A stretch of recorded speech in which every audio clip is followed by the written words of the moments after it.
আজকে আমরা দেখবো ফিগমা মোশনে কিভাবে ফিগমায় অ্যানিমেশন করা যায়। এবং আমরা একটি টাইমলাইন ভিডিও দেখতে পারতেছেন, আমরা এখন টাইমলাইনে রয়েছি। এবং এই টাইমলাইন থেকে আমরা খুব ইজিলি আমাদের ফিগমায় গিয়ে, আমরা টাইমলাইনে গিয়ে আমাদের ডান পাশে আমরা দেখতে পাবো যে অ্যানিমেশনের এখানে একটা অ্যাট্রিবিউটস রয়েছে, একটা প্যানেল রয়েছে।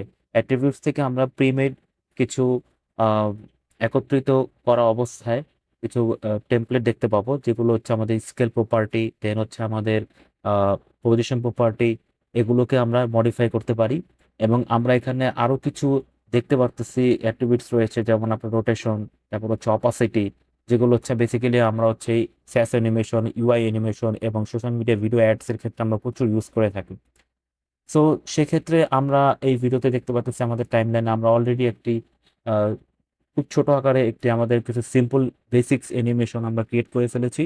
এবং সেই সাথে আমরা এটাকে প্রিভিউ করতেছি, এবং আমাদের প্রিভিউ যে ডিস্টেন্সার রয়েছে সেখানে হচ্ছে আমাদের মিলি সেকেন্ড হিসেবে আমরা এটাকে কাউন্ট করতেছি। ফিগমা হচ্ছে মিলি সেকেন্ড এমএস, অর্থাৎ মিলি সেকেন্ড হিসেবে এটা আমাদেরকে দেখাচ্ছে ডিউরেশন।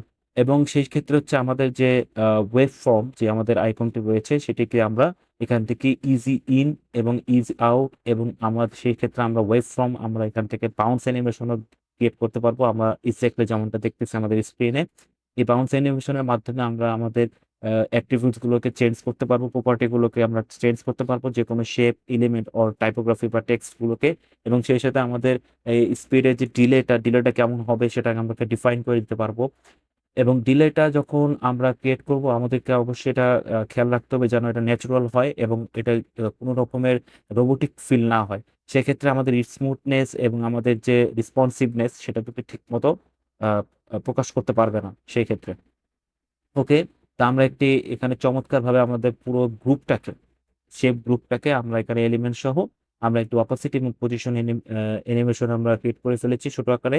এবং সেই ক্ষেত্রে আমাদের লেয়ার্স গুলোকে আমরা এখান থেকে লেয়ারিং গুলোকে আমরা দেখা গেল পজিশন গুলোকে আমরা চেঞ্জ করতে পারবো। এবং সেক্ষেত্রে আমাদের ইন্ডিভিজুয়াল কোনো আইকনকে আমরা যদি এনিমেট করতে চাই, সেক্ষেত্রে হচ্ছে আমরা এই ইন্ডিভিজুয়াল আইকন বা আমাদের শেপগুলোকে আমরা ডাবল ক্লিক করব।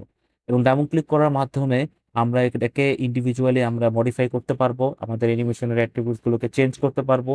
নতুন কোনো অ্যানিমেশন যদি আমরা অ্যাড করতে চাই সেটাও আমরা অ্যাড করতে পারবো। এবং সাথে সাথে আমরা সেক্ষেত্রে আমাদের যে টাইমলাইনের মধ্যে যে আমাদের লেয়ার গুলো আছে সেগুলোকে আমরা অর্গানাইজ করতে পারবো, রিঅ্যারেঞ্জ করতে পারবো। এবং আমরা, আপনারা দেখতেছেন স্ক্রিনে, অ্যাজ ইউজুয়াল আমরা প্যানেল গুলো থেকে, টাইমলাইন থেকে আমাদের যে লেয়ার গুলো আছে আমরা এখান থেকে এটার ডিউরেশনটাকে কমিয়ে দেন হচ্ছে আমরা এটাকে রিঅ্যারেঞ্জ করলাম।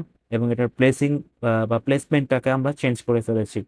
এবং সেই ক্ষেত্রে আমাদের প্লেসমেন্ট গুলো চেঞ্জ করার পর আমরা এটাকে আমাদের আইডেন্টিফাই করতে হবে যে আমাদের কোন লেয়ারের পর বা একটি লেয়ারের পর আরেকটি লেয়ার কখন আসবে, এবং এটা টাইমিংটা কিরকম হবে, এটার অ্যাট্রিবিউটস গুলো কিরকম হবে, সেগুলোকে আমরা একসাথে করে দেন হচ্ছে আমরা টোটালি একটা কমপ্লিট টাইম লাইনে বা প্রিকম্পোজ লেয়ারে আমরা ক্রিয়েট করে ফেলতে পারবো। দেন হচ্ছে আমরা এটাকে ইজিলি MP4 বা আমাদের জেসন ফাইলে আমরা এটাকে এক্সপোর্ট করতে পারবো।